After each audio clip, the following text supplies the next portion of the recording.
Aloha. My name is David Scott. I'm a 1967 graduate. I'm going to see how well this thing works. I'm a 1967 graduate of Yellow Springs High School and a 1972 graduate of Antioch College. My interest is in historic preservation and building communities, and this panel is going to discuss using zoning to do maybe a new urbanist model for a future of Yellow Springs, the kind of housing we want, the kind of commercial development. And we've got a great panel with a lot of experts, and I'm looking forward to hearing. Luke Dennis is the moderator. He's the director of YSO. Thank you very much for coming. Thank you, David. This was David's idea, and he assembled this panel, so I'm excited for a rich discussion today. I'll start by introducing the members of the panel. Toni Dosik is the chair of the Alumni Board and the project director of Livable, Equitable, and Age-Friendly Yellow Springs. And she'll kick things off with a presentation, but first I'll introduce the other three folks. So what year did you graduate, Toni? 67. And then Bob McKee is a 1988 graduate of Antioch College. He's the vice president of finance for the college and joined the team in October? Yes. Okay, so welcome back to Yellow Springs. Came back from Texas. Max Crome is a son of Yellow Springs, grew up here, not an Antioch College graduate, but your father taught there, has an architectural practice out in the Bay Area, and has been doing a ton of work in Yellow Springs, various projects associated with Iron Table Holdings, which is the real estate holding company that belongs to Dave Chapelle, and he has designed the most unbelievably beautiful new facility for WYSO, which will be in the old historic Union Schoolhouse on Dayton Street. So Max Crome, and then at the end, Josue Salameron is the village manager, in 2008 graduate of Antioch College. 2006, my bad. Okay, good. So that's our panel, and Toni has a presentation that I think will help us kick things off here, and Mary Evans is going to cue the PowerPoint, and I'll give you this mic. Okay? Right. So this is what I get paid for the work I'm going to describe. I'm a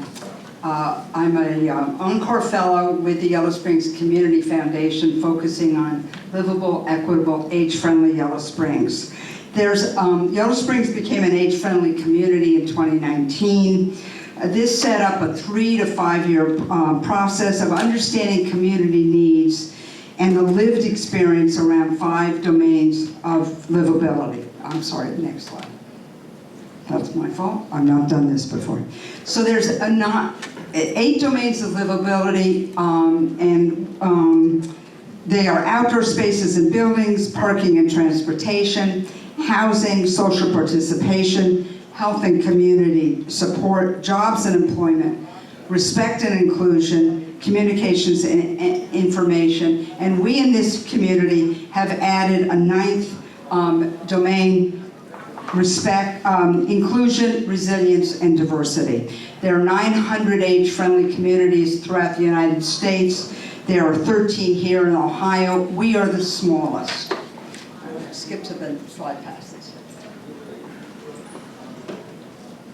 I'm sorry. Go back. Maybe I have one. Is that the next one?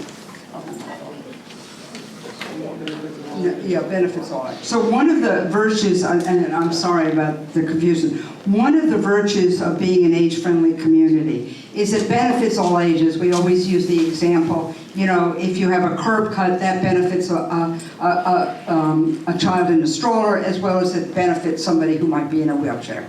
So it benefits all communities. And lack of diversity in Yellow Springs is a real challenge for this community. I think you'll hear more about it. Lack of diversity, which is linked to lack of affordability, both for those of people who are currently living in Yellow Springs and want to stay here, and those who want to live in Yellow Springs from outside. Young families would like to live here, and older adults want to live here.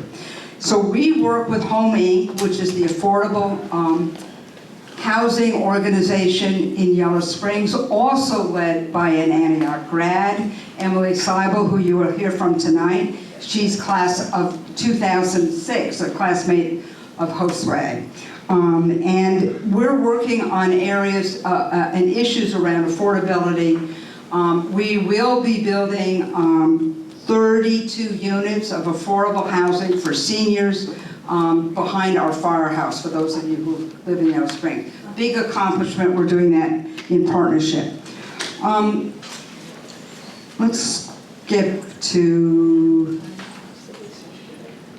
so let's get to the livability scores, okay? So one of the things that happens when you're an age-friendly, livable community is you're part of this national group of 900 communities sponsored by the AARP, the American Association of Retired Persons. And one of the things they have is something called the Livability Index, and it's a very complicated scoring system that looks at different areas and what makes a community livable. And part of it is about the percentage of income is spent on housing, and which has been reduced in this community, but it's still not what it should be. We have some odd things. Josue probably doesn't know this. We have more fatal car crashes than the median in the United States. We have significantly fewer cultural arts and entertainment institutions, again, against the median. So these are areas that we're particularly interested in. But for anybody who lives in Yellow Springs, we have one of the highest rates of civic organizations per capita in the United States, way above the national average. And I see some head nodding for those of us who live here. I mean, everybody's on some board or another. We have also, as a community, an age-friendly, livable community, we are taking advantage of a tremendous amount of technical assistance. We're part of a regional effort sponsored by the Miami Valley Regional Planning Commission, who is also working with a number of neighboring communities to make more livable and age-friendly communities. Last but not least, let's go to funding. Good. So we, along with our coalition partners, and the coalition, I may forget something, it's been a long day already, is led by Home Inc. It includes Home Inc., it includes our schools, it includes our village council, it includes, I thought I saw Kevin Magruder, who's here, there he is, from Antioch College. It includes Kevin Yellad, who I've forgotten here. The 365 project. The 365, and he represents the 365 project, works on issues around racism 365 days a year, if I have this correctly. We have representatives from the Yellow Springs Community Foundation itself, and I'm very lucky. My husband's also part of, Len Kramer's part of the coalition, and I work with him. I think I've got everybody on it. And it's funded by the Yellow Springs, the coalition is funded by the Yellow Springs Community Foundation. And one of the things that Home Inc. particularly is most proud of is they have received a grant from the U.S. Department of Agriculture to develop a home repair program for people living in Yellow Springs. There's many people who live here, incomes do not allow them to make the kind of home repairs that they need to. They have this project. They were the largest funded project in Ohio, here in Little Yellow Springs. So one of the things that we're proud of is how much money we're bringing into the community around those issues. So in one more slide, and yeah, we're here already. So one in 5 Americans will be 65 and over by the year 2030. We here in Yellow Springs hit that milestone in 2020. So this is some of the things that we're doing. We're going to be doing some focus groups. We did a very extensive community survey, learned a lot of things. And we're going to be working on a lot of projects. And it's something that I really enjoy doing, and this is the kind of community, which I think we'll hear more about, that can make some of these great things happen. So thanks very much. Thank you, Toni. I also want to introduce Mary Evans, who's making sure all the technology works. Mary is the event person for Antioch College and a recent graduate. What year did you graduate? 2020 graduate, and the producer of a great series on YSO called Re-Entry Stories. So thanks, Mary, for making sure we did. Okay, so show of hands, who lives in the village? Great, okay, quite a few. And then show of hands, I'm assuming all of you are alumni? No. But show of hands if you are an alumni of Antioch College. Okay, so most of us, great. I moved here 16 years ago, and my wife and I said, well, we want to move back to Ohio.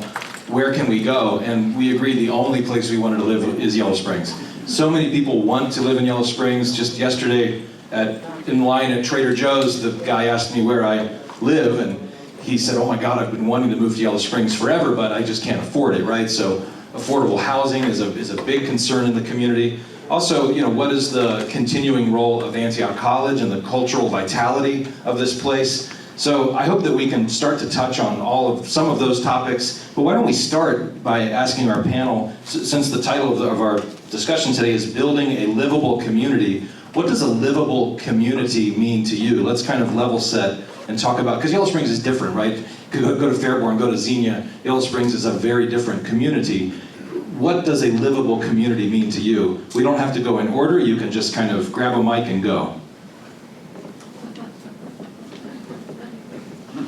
Okay. Josue's going to go first. All right. Go for it. Well, I'll start with how I ended up at Yellow Springs. First, when I started this, everyone. Can you guys hear him okay? Yeah. No, louder. There you go. I think my best description would be what attracted me back to Yellow Springs. So I was working in DC at the time. I was the managing director for Community Preservation and Development Corporation, which is an affordable housing development organization that merged with Enterprise Community Partners. And I was the managing director for over 30 apartments with over 4,000 apartment units. And I was tasked with delivering services in all these communities. And at that time, we were raising 2 kids. My son, who's now 6, and daughter's 9, were 3 and whatever the math was, 3 and 6, and we were just in the hustle and bustle of DC. My son started daycare at the age of 3 months and was in preschool, and I'm trying to climb the corporate ladder, if you will, and working in community development. And so it's just a very busy life. And while I appreciated having everything within reach, the gym, Cambodian food, pupusas, tacos, just having everything, I felt that there was more that I wanted out of life. There was more. I wanted sort of a greater feel of community, and it's odd to say that because my sister lived in the same cooperative building that I live in, so I had free daycare whenever I wanted. And my mother lived across the street from me. When I left Antioch in '06, and Tanya, who the love of my life I met here in Antioch, we moved to DC. I wanted to cut the umbilical cord, so I moved across the street from my mom. In having that community, I still felt that there was something more I wanted in life. The busyness of it was getting to me. You know, everything was scheduled, like even meals. We would have food prep, so I would cook Sundays for most of the week. And so throughout the years, as Toni and I are raising kids, we thought about, well, what do we want out of life? We wanted a place where we had a greater sense of community. We could say we wanted to speed up or slow down. And we wanted to know our neighbors and wanted to have an impact on how things were shaping around us. I had an opportunity in DC to shape things around us. I was a publicly elected official. I ran for a commissioner's seat, and I ran unopposed, so I got a ton of votes. I was well connected with the government. I had survived 3 mayoral administrations. And in DC politics, that's a big deal. So I worked for Fenty, for Gray, and did a year in Bowser. So there's more I wanted of life in the community. And we talked about Yellow Springs, how we could be small, but we could also have the lifestyle that we wanted to have as a growing family and as individuals, because I think that's key too. Raising kids, everything revolves around the children. You know, or even your commuting time, you factor in your commute around your kids. That was my commute time. So we wanted something more, and I felt that Yellow Springs could give me all those things, give me the professional development I wanted, so live and work and play in town, and I could speed up my life and slow down my life, as well as all of the other members of my family, the kids and my wife. And for the most part, it has been that. I think there are a lot of cultural things that is missing, and culture is not just the diversity, the skin color. It's more than that. It's also, it's the food, it's the political views, it's the income diversity. There's so many more things that I think about when I think about diversity. So it checks the boxes a lot for me. In the boxes that it doesn't check, I see incredible opportunity for us to get there. Thank you for a very nuanced definition, right? It checks a lot of boxes for my family too, I understand. Others who want to define for the group, what is a livable community? How do we build a livable community? Do we already have one? Are there important changes that need to be made to the zoning code, et cetera, to make it a more livable community? I see that Max might want to go next. Sure. Yeah, well, we'll go up the line then. Max, Crome. Hi, everybody. Can you hear me okay? Yeah. So good to see everybody out there. When I was a kid, you guys were knuckleheads running around on campus. I don't know if anyone had Nick Crome as a creative writing professor. Sorry. My father-in-law is also Louis Filler, who. Yeah. So I snagged his daughter. Anyway. I've been practicing architecture in California for the last 30 years or so after growing up in Yellow Springs. You should get close to the mic, Max. There you go. There we go. So my wife and I have always hoped to be able to come back to Yellow Springs. And we've always maintained our connection with Yellow Springs. My mother-in-law is your neighbor, Sheila Filler, who is also a classmate of yours. So we'd come back quite often, and when I think of Yellow Springs, I think of my childhood here, and what a wonderful experience it was. And I would wager that those of you who raised kids here, your kids probably feel the same way. If they're adults, they're probably coming into the realization that Yellow Springs was a wonderful place to grow up. And I think the reason it was such a wonderful place to grow up is because it really did function like a village, like that expression, it takes a village. Well, we really were raised like that. We were raised by our teachers and our coaches and our friends' parents too, and sort of everybody was all in it. And so to me, that's part of what makes a livable community, is to have the adults in the community engage with the children and have multi-generational interconnectivity. So I think that's very important. The other thing that I think was really special about growing up in Yellow Springs is we had a lot of amazing role models doing a lot of interesting things. Antioch, of course, was this cultural epicenter of Yellow Springs, where we had visiting professors. I remember having visiting professors come over for dinner, or they'd be giving lectures, and there was, various cultural events and those types of things. I think to have those role models and to realize as a young person, that you could go out in the world and accomplish something was very important to me. To see people coming to town who had sort of done something impressive with their life, I think made a big impression on me and made me want to follow suit.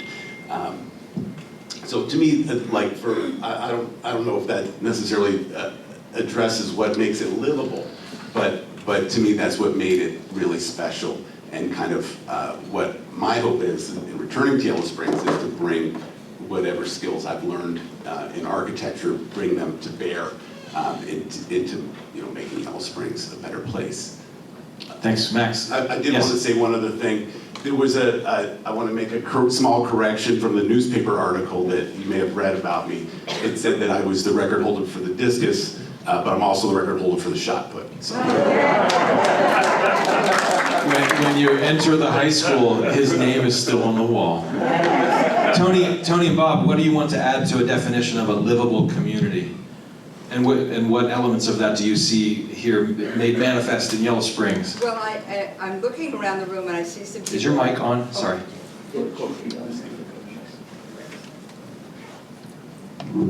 There we go. Okay, I'm looking around the room and I know there's people who also live in Yellow Springs. I didn't raise my children here, but I think, and I'm hoping that they will contribute their thoughts and experiences that are not too dissimilar from what Max and I'm getting a reverb. Turn your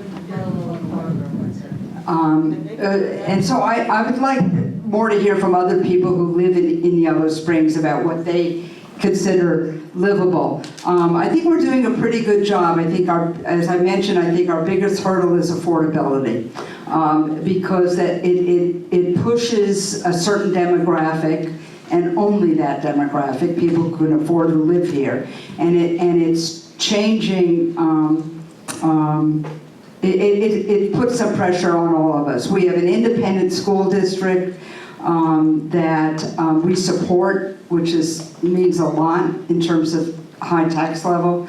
And it's a yin and a yang. What Max is saying about what makes it great, it's also a challenge, and I think Josue probably knows that better than I do, about how to keep the right balance, how to be able to keep our schools, our parks, our community livable without it being unaffordable. And it's going to be a challenge and a tightrope, but we've got our heads and hearts in the right place. That I know. That I know. Thanks, Toni. Bob, do you want to add anything? I sure do. I just wanted to echo what Max had mentioned, and my father worked for 30 years here at the college as the director of personnel. And so, like Max, I grew up, running around the campus and thinking that long hair and strike signs were a thing of the day. And so, growing up, I certainly understood and embraced the uniqueness of the community and of the college. So, having the opportunity to return to the college, I had an amazing recruiter by the name of Toni Dosik. Her, coupled with April Wolford, who many of you know, continued to chip away and say, you need to bring your higher education experience back to the college. And so from that perspective, I was very excited to come back. And from the lens of livable, what is that? I really see the fracture in the relationship that occurred between the college and the broader community, including the village. There was a loss of trust. Some of that was self-imposed, and some of that was due to the closure and the reopening. But I saw the hurt, and so moving forward, I think livable for me is certainly personal as an alum, but also as an opportunity on leadership with the college. I would love to be able to further define livable, that the broader community, as we all know it, the village and the college are really inexplicably connected. And some of our greatest memories include both. So I think as we discuss this topic, it's very germane to all of us who are alums, but also to the current college and the future college, both from the standpoint of the students, staff, and faculty, but also the amazing facilities that we are trying to regenerate. We're trying to improve. These are not just college facilities. These are something that should be available to the broader community as a whole. We see that most recently with the reopening of the Wellness Center. And the Wellness Center is at Antioch College, but it is a community center, and I hope we can continue that as we look at reopening other areas and we look at shared space, the golf course, the farm, and other items. So to me, livable certainly has a tie with the college as well as the village. Okay, so why don't let's focus on Antioch College. What is the role of Antioch College in the next 2 to 3 years? Let's not be too pie in the sky. Let's not look 20 years out. But in the next couple of years, under President Fernandez's leadership, what could the college do to play a role in making Yellow Springs a more livable community? And the way that we're defining that is that the conventional wisdom is that, Yellow Springs is a graying community, it's becoming a bedroom community. No one who can afford to purchase a home in Yellow Springs has a job in Yellow Springs. They have to commute to their job. So what are some concrete things that Antioch College can do to play a role? Antioch College, which is forever reinventing itself, right? Always trying to redefine its role in the world and here in this very specific community. So what can Antioch College be doing in the next couple of years to make Yellow Springs a more livable community? And by that we mean age diversity, every form of diversity. There are 26 buildings on campus, not all of which are being used. There's a lot of acreage. Who wants to go? Who wants to start? I'd like to start by saying it's very simple. Great question, Luke. It's very simple, and that is rebuilding trust, increasing transparency, and ensuring financial stability. One of the questions that I get asked if I go to Dino's for a cup of coffee is, how are we doing financially? Are we going to close again? And I think we have to be able to answer that not only with words, but with action. And with those basic parameters, then we can start to discuss, what do we do with the nearly 100 acres that we have? We still have 9 open acres on the golf course. What do we do? What are the opportunities? And that's where we partner together with the local community, and we partner with others that look to exciting new ideas that answer today's questions as well as tomorrow's. Who else wants to tackle that one? Max. I'll take a crack at it, thank you. Yeah.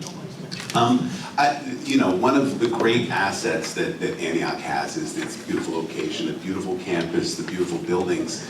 And it really is a wonderful asset that is being underutilized right now. So I think there's a lot of room between where it is and sort of what you might consider full utilization. And you don't necessarily need to get to full utilization, but there are a lot of organizations in town that are in need of facilities, in need of spaces, and so I think that identifying what resources could be put back into service and what type of organizations could use that, trying to link those up would be a really wonderful thing. I think your example of the wellness center is just perfect.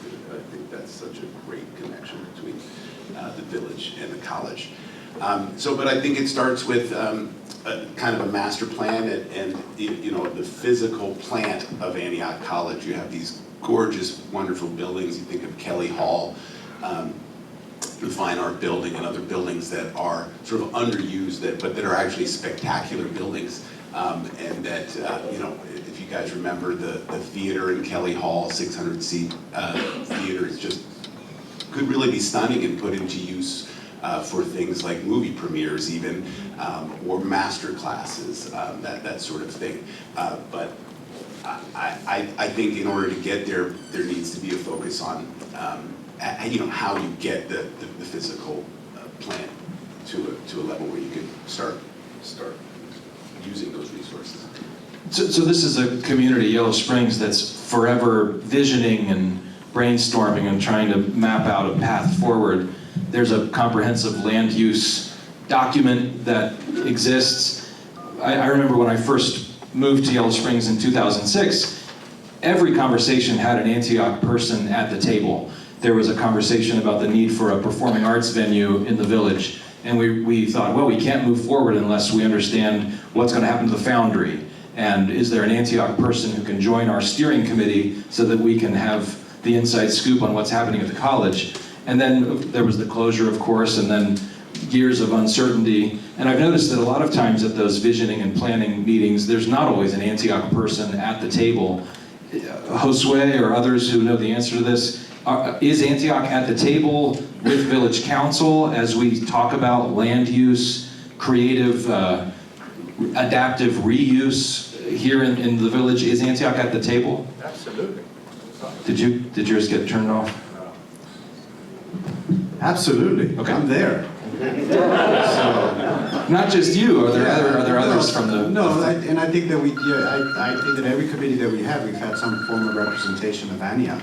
I'm there as an Antiochian. I'm not representative of all the Antioch community, but certainly I think Antioch values are well embedded in everything the village has done in the past and everything it continues to do. I think there are some challenges.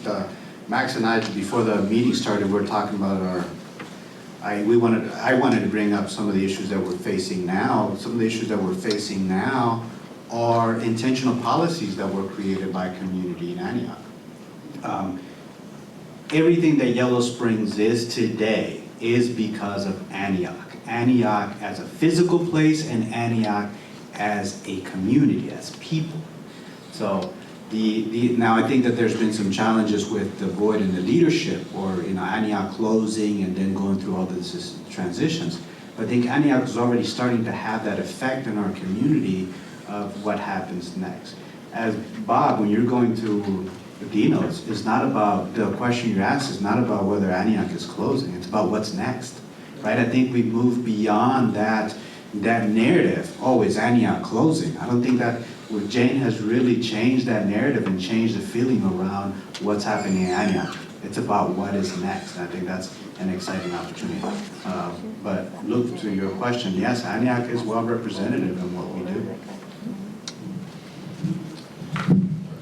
Toni, please. Yeah, I might add something. I think the village is connected to Antioch and Antioch is connected to the village. But the village also has a very lively life itself. We're filled with tourists on the weekend. Every time, I think Luke said something about, oh, you live in Yellow Springs. Oh, I love Yellow Springs. I must hear that 100 times. And that's a good thing. We're connected to the college in a really significant way. It's in our DNA. I don't think we could avoid it even if we wanted to, and we certainly don't want to. But the village has its own, it exists both dependently and independently of the college. And I think, again, that's an important thing. Antiochians are well represented. I mean, my gosh, here's 3 of us. And almost 4 of us. I think the college is going to play, I think intentionally, is going to play a bigger role in things that happen in the village. One of the things we want to be more, work on more as part of Livable, Equitable, Age-Friendly Yellow Springs. We're desperate to find a easier name, but we haven't yet, is to work more intergenerationally. And that means for me to start maybe with Antioch students. And we'll be looking in the next year, the coalition, and we have people on the coalition who either teach at Antioch or went to Antioch. Or our staff members, Kevin Stokes, who's on village council, works for the college. I mean, again, we can't avoid each other. And so I think we're going to be looking for more opportunities to work intergenerationally. It's something I am particularly interested in my role as project coordinator of Age-Friendly Yellow Springs.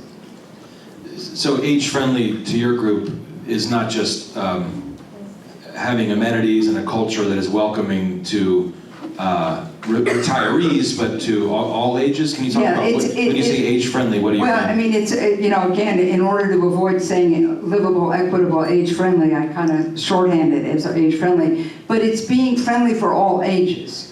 It's friendly for those of us who are I'm 78, who want to live here and stay here in my home. And it's friendly for people who have young children who want to be able to move here because it's such a great place to live. So, and so we're looking for how we're going to build some action planning based on what people experience from their lived experience here in Yellow Springs around how we can make it more livable for all ages. A big commitment. So livable, for many means affordable housing, right? Is there an affordable housing crisis in Yellow Springs? Does anyone want to wade into that conversation? Absolutely, it's everywhere, but in Yellow Springs in particular. Why and what's the remedy? Yellow Springs, well, you've got your medium price, the home, your average, the homes are selling for a price above the area median income. And so there is an income gap there. So that's the first point that tells you, hey. Do you mean the 45387 zip code area median? 45387, yes. Okay, go ahead, So sorry. you've got already there, you've got a one measure that tells you that there's a economic gap. Then there's also an issue about access. From what I understand, half of the homes are turning over without anyone knowing. Without anyone knowing. So then you've got to have some connection to the village to get a heads up or be in the know when a home's going to go for sale.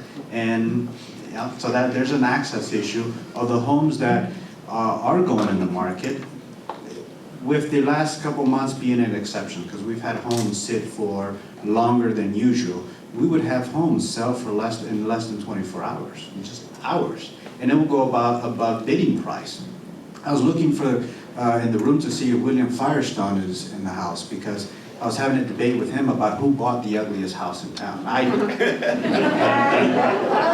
And if he was, I think David seen my house. I ended up with the ugliest house in town because I kept losing bids. I'm doing my comps. I got an MBA from Virginia Tech, so I'm doing my numbers of what a house should be worth, and it's not going for what. You couldn't move as quickly as you needed to. Well, I couldn't move as quickly, and my numbers, my spreadsheet, had a different number than what people were offering. And that's because I was competing with folks with more cash than I had.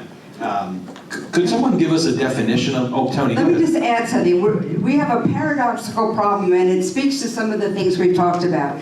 Much of the farmland that surrounds Yellow Springs is under conservation easements, which is a wonderful thing. It's preserving the farmland, it's preserving agriculture. The other side of those conservation easements means there's not land for development at any level, much less affordable. And so it's a value that we want to keep farmland, but it has put enormous pressure on this community so that every square inch of space that we can lay our hands on for affordable housing. Emily's not here, but I'll just speak for her. I mean, they have built 37 units of affordable housing in this town since they started, which is unbelievable considering the pressure and the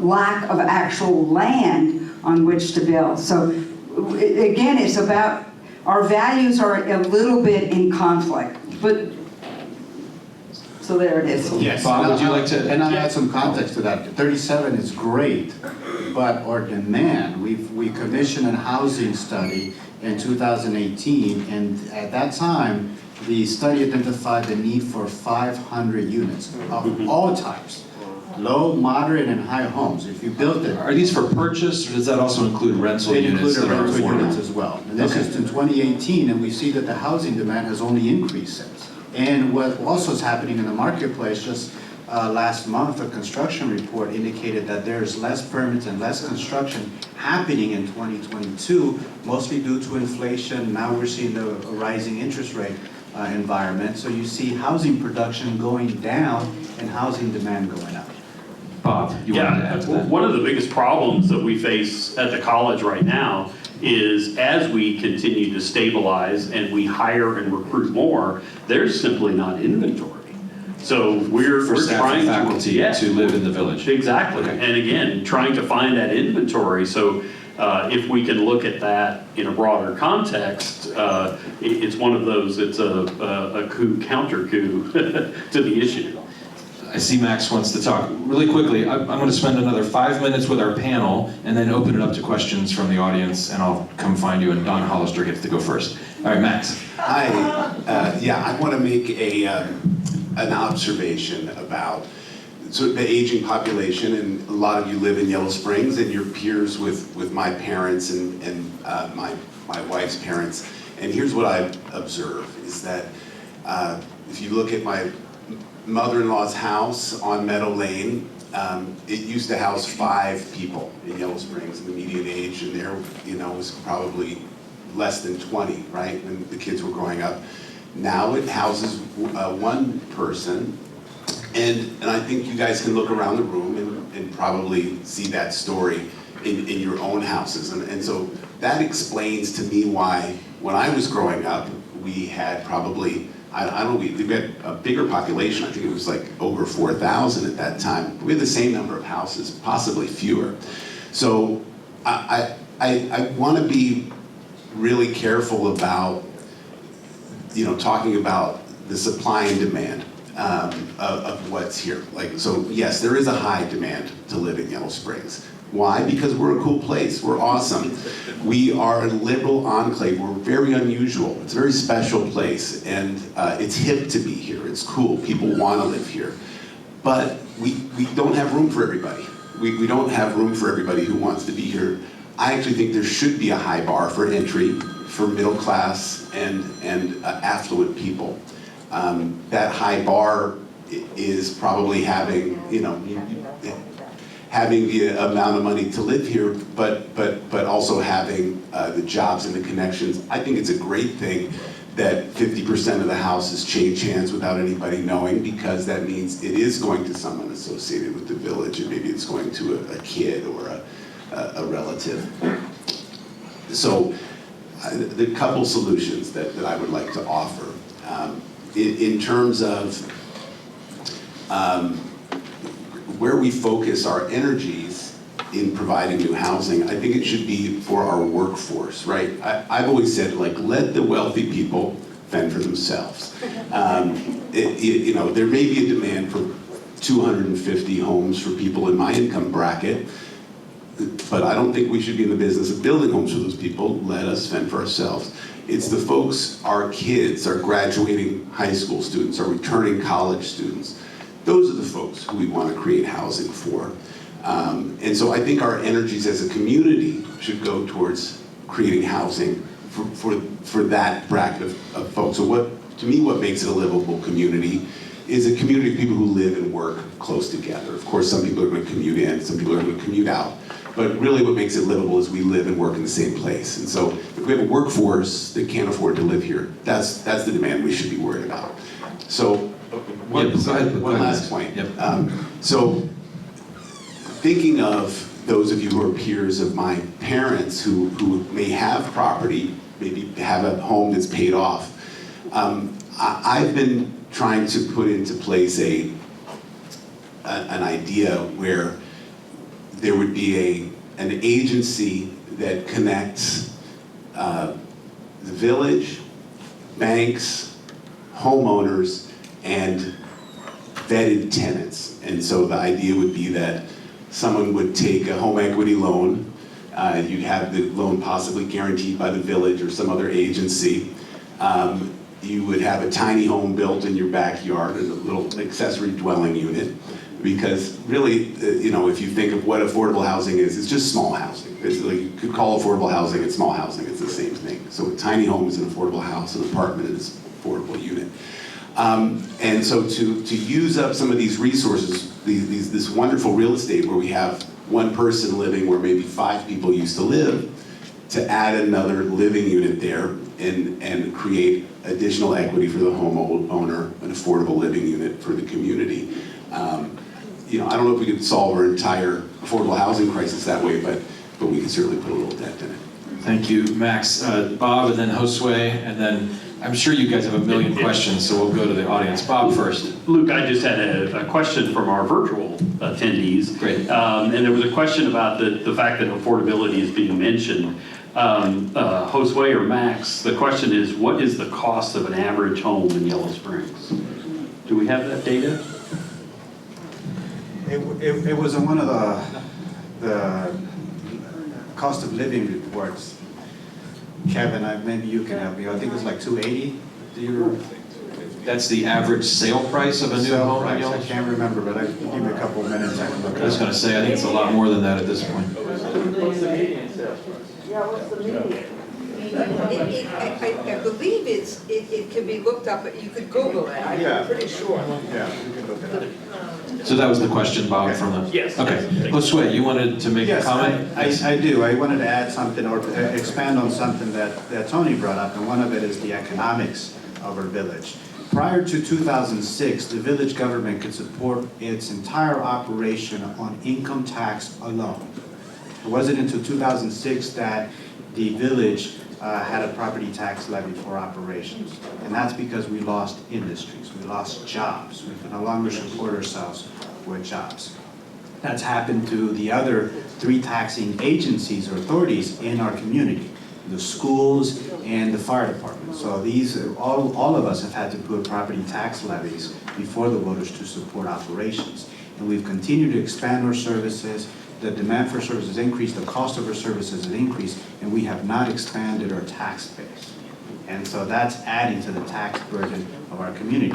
When you pair that with our utilities, we wanted our own water plant, we wanted our own electric infrastructure, we wanted all these things, those things cost money. Okay. And that's another factor into our affordability challenge.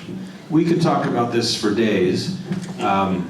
We have 15 minutes left, and I want to open it up to questions from the audience. I do want to make sure we try to keep bringing Antioch College back into the center, or the focus of the conversation, the role of the college in this ecosystem that is Yellow Springs, and all the acres of land that they have, and the buildings that are going unused, if anyone wants to go in that direction. Don Hollister, you had your hand up first, and please speak into the mic. In 2018, I was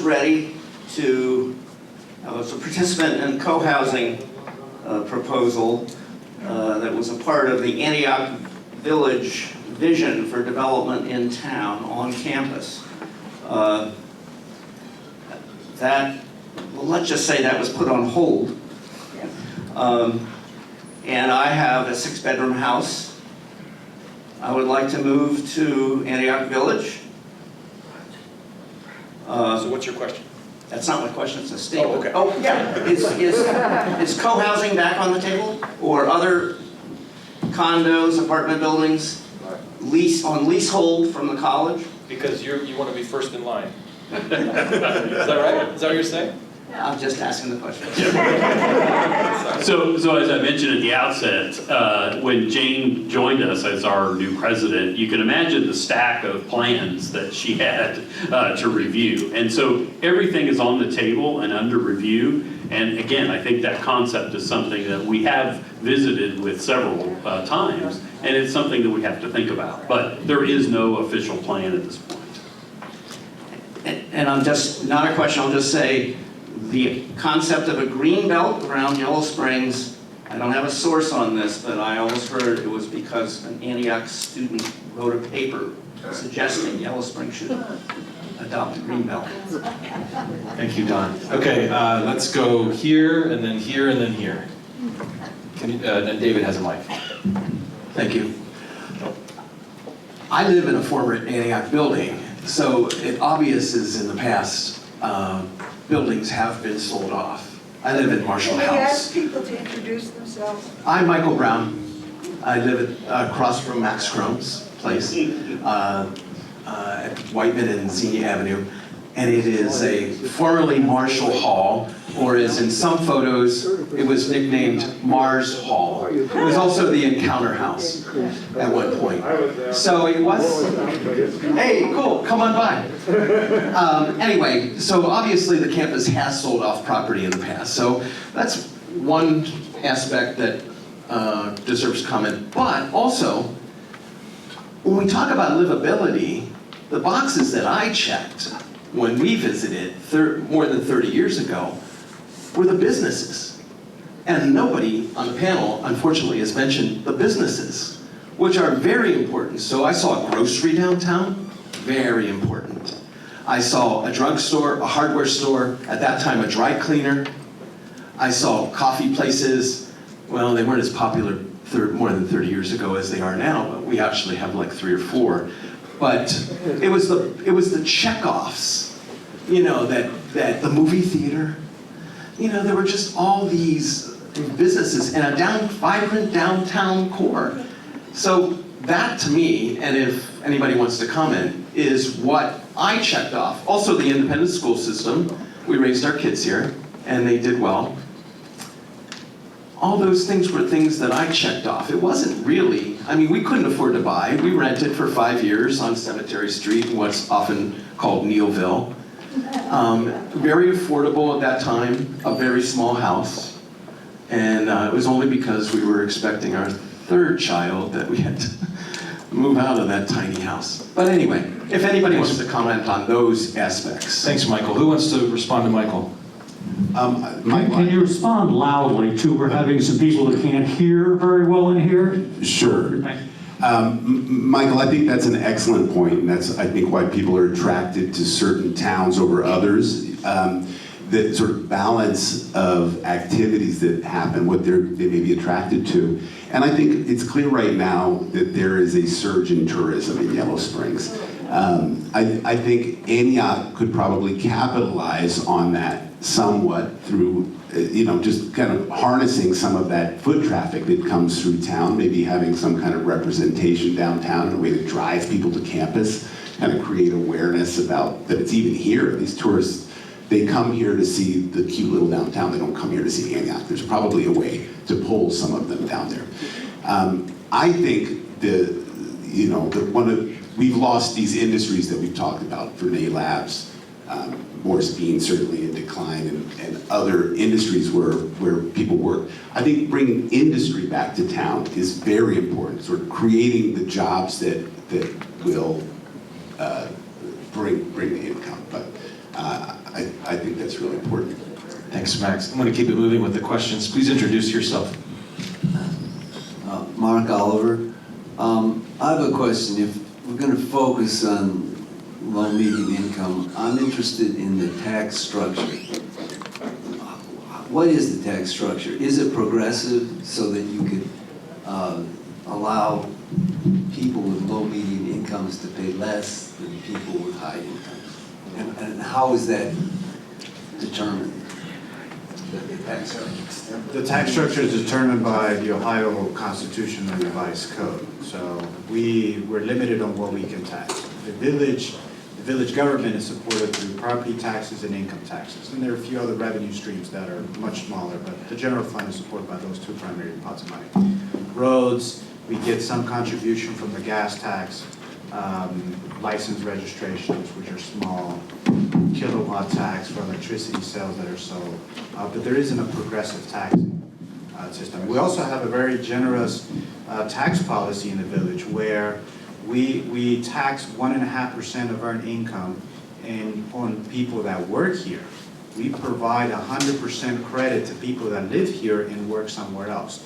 So if folks are living in Columbus, they're living here and working in Columbus and they're paying Columbus 2.5%, they're getting full credit for the 1.5% that they would be paying here. Same if they're working in Dayton, working in Xenia, and whatnot. So we do not have a progressive tax structure on income tax, and we provide 100% credit for folks that live in Yellow Springs and work somewhere else and pay taxes. Toni, we also have, I don't know if it's a county exemption. For those of us over 65, we get a homestead tax exemption on our property taxes because of our age. Reduction. It's a reduction, yeah. Is it? Yeah, it's a reduction. So there is some of that. Yes. So my question is, could you make a progressive tax structure? Are you saying no? No. Okay. Because it's governed by the Ohio Revised Code, there's no flexibility there? Okay. Okay, this gentleman in the blue hat, and then someone had a hand up over here waving. Okay, I'll come over. Go ahead, sir.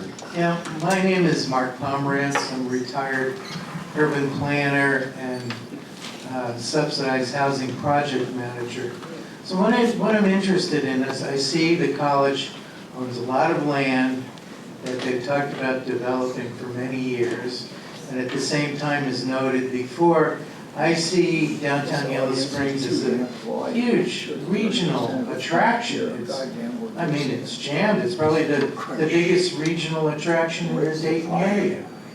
And I see so many different options that could be done. I mean, you could have a land trust, you could have limited equity co-ops, you could have an inclusionary zoning ordinance where, say, 10% of the new housing would be reserved for low moderate. And at the same time, you could attract some very high income people. You don't want to exclude all the high income people because they would love living near a college, especially a college that's going to be revived. I mean, if Antioch closes, that might be a different story, but we're assuming it's going to be revived. This could become a very significant center in Southwest Ohio, and there's a lot of options on the table. And I also want to mention that Peter Calthorpe, class of '73, is one of the most notable city planners in the United States. I mean, it would be so great if somebody would even talk to him. I think he would be interested in this, and I think there would be a lot of developers who would like to cooperate with the town and the college and could design, you know, we need low-income housing, but it doesn't have to be very minimal low-income housing. Some of what we have in the town does kind of fit that bill. We could have some really exceptional housing, gorgeous housing here as well, a mix of different housing types. So Josue, are any of these progressive approaches to zoning on the table in Yellow Springs? Well, we have, let me just add something. We have 2 community development corporations and a land trust. So we are taking advantage of those opportunities. We have those already. Josue, do you want to respond to his ideas? Yeah, and your question was, do we have any of these progressive zoning? Get right up on the mic. Yeah. You're asking if we have any of these progressive zoning code changes on the horizon. I think to talk about zoning code, we have to talk about what's already in place. I thought that today we were going to talk a bit about form-based zoning code and what opportunities it provides for revitalization and addressing a lot of the challenges. I'm a fan of mixed-use development. Our code currently is very limiting in mixed-use development. We have code language that would allow us to use mixed-use development or PUD. We tried that, and it failed miserably. I spent 1.5 years working on what I felt was the best project we could do with the resources that we have at our disposal. Do you think it failed because it was mixed use? No, I think that's part of it, because I think people have some novel notions of what it could be and what it couldn't be. But it failed. So to your point is, do we have language now in our code that would allow progressive development? Yes, we have a legal framework that would allow for creative things to come to the table and for us to vet them and allow them to move forward. There are ways that other communities are baking in language into their legal framework or their regulatory framework to provide greater opportunities for mixed-use development without requiring a approval from the political bodies. I've seen projects. One that I'm a big fan of is what Washington, D.C. did at the Wharf. Anyone here from Washington, D.C. Wharf? It's 23 acres. It's 23 acres, and it houses 20,000 people. And annually, it has 12 to 15 million visitors. It's a very dynamic place. Is it going to work here? Absolutely not. We're just 3,000, but it highlights what a community, and I grew up in D.C., so I went to school in the 90s, so I saw all the terrible sides of D.C., and I remember what the Navy Yard was. But I saw the revitalization of Washington, D.C., and a lot of it came about mixed-use development. And so there are ways to get there. We have language that exists, but I think that we also have challenges culturally and as a community of what we're willing to accept. We do. You've experienced that firsthand. I do have some, well, Emily Seibel sent us a note. The Dayton area realtors say that the average home sale price in Yellow Springs in 2021, I'm glad you're all sitting, was $342,242. Whoa. Thank you, Toni. Okay, I'm going to take 2 more questions. We'll go here and then over to David. My name is Megan Trollander, and I am not an alum, but a townie, born and raised in town. And I have said this at other meetings about housing that I am not politically correct enough for this town, because I think that trailer parks should be able to go in somewhere. Thank you. Will you hand it to David Turner, please? Yeah. Okay, this might be our last question. It's 3:43, and if we have time, sir, we'll go in the back. David Turner. There are some houses in town I've seen, Josue, who are hoarders, so you're not the worst. But Now I'm not. 3 points. We need to better define affordability, something I've been saying and asking for several decades now, but nobody ever seems to be able to do that. We just need more of it. We need to define what more means as well, not just more. Jobs have changed. Manufacturing jobs were great for a brief few decades, last century, and those are gone and not coming back. So expectations of more YSIs, where I used to work, and Morris Bean and whatnot, providing good income for low-skilled workers, we need to stop thinking about that. And if you do the math, which I'm pretty good at, Yellow Springs needs 666 new jobs for people living in town and working in town for the village to get another $1 million in tax revenues. That's also not going to happen. And you're right, Josue, it takes money. Money is more important, despite the fact a lot of people in this room think the evil capitalist pig dogs are jerks. We still want their money, and we need their money, so we need to have to think about how to get their goddamn money. Thank you, David. Just a quick question, maybe?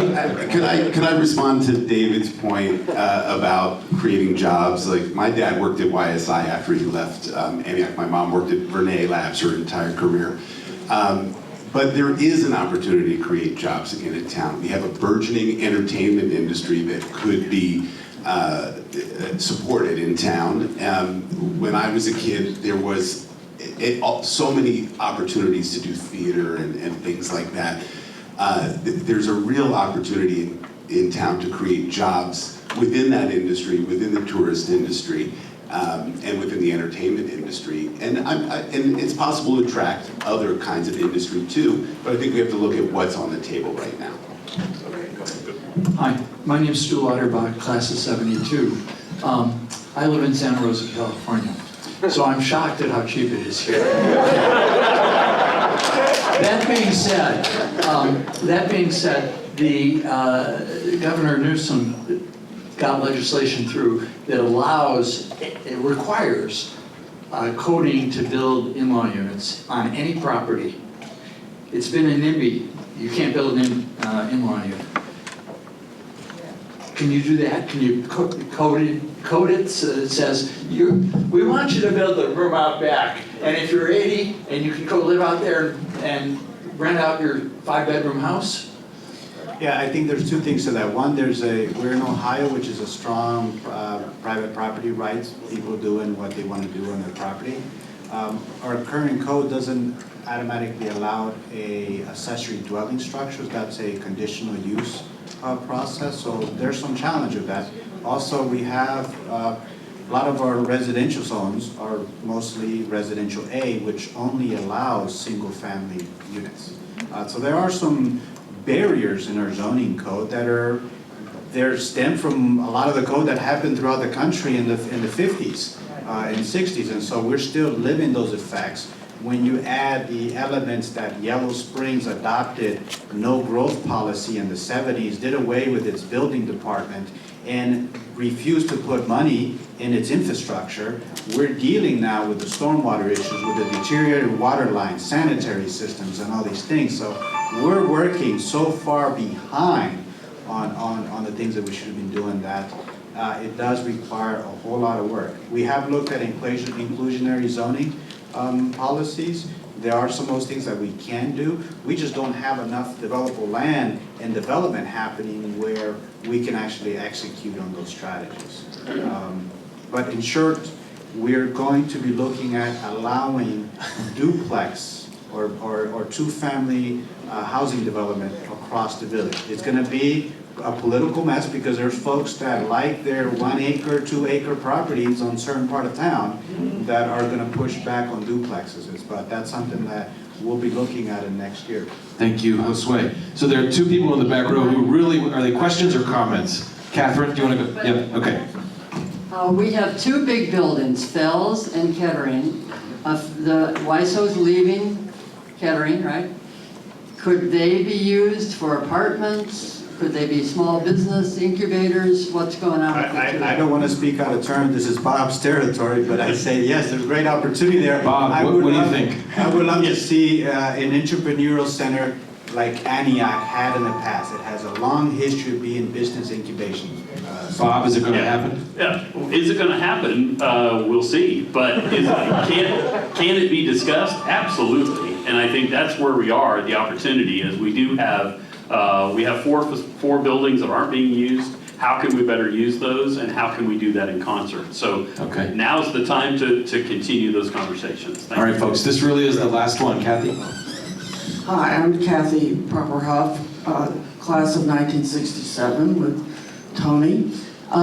Has there been any thought, speaking of money, of getting the major lenders and developers together in the metro area, not just Yellow Springs, and getting them to develop a pool of money to lend to people who cannot afford to live here, to help them with mortgages and other rental payments for more affordable housing? Yeah, Home Inc. does this. The Affordable Housing Organization that Emily Seibel, and she's going to be here tonight. She's going to introduce the winner of the J.D. Dawson Awards. And you might, if you're interested in that, you should talk to her. Yeah, they work with the Federal Home Loan Bank and a whole bunch of private bankers. Yeah, happens. Okay, because I live in a community where the University of Chicago has done just that for their junior faculty. They loan money for people who work there to live in Hyde Park, which is expensive place. So those who can't hear, Kathy's saying that the University of Chicago has pursued a similar model so the faculty can live near the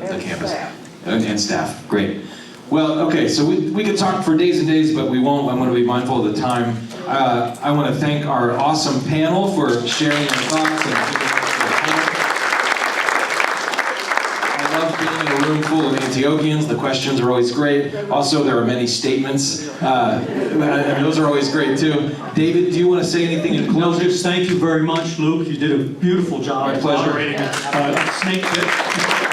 And I think this is just the beginning of a conversation about zoning, about we can solve this problem. If we can't do it in Yellow Springs, where else can we do it? We can make a community that works and works together. That's a great note to end on. I love that spirit. Thank you for being here today. Catherine, do you want to make an announcement?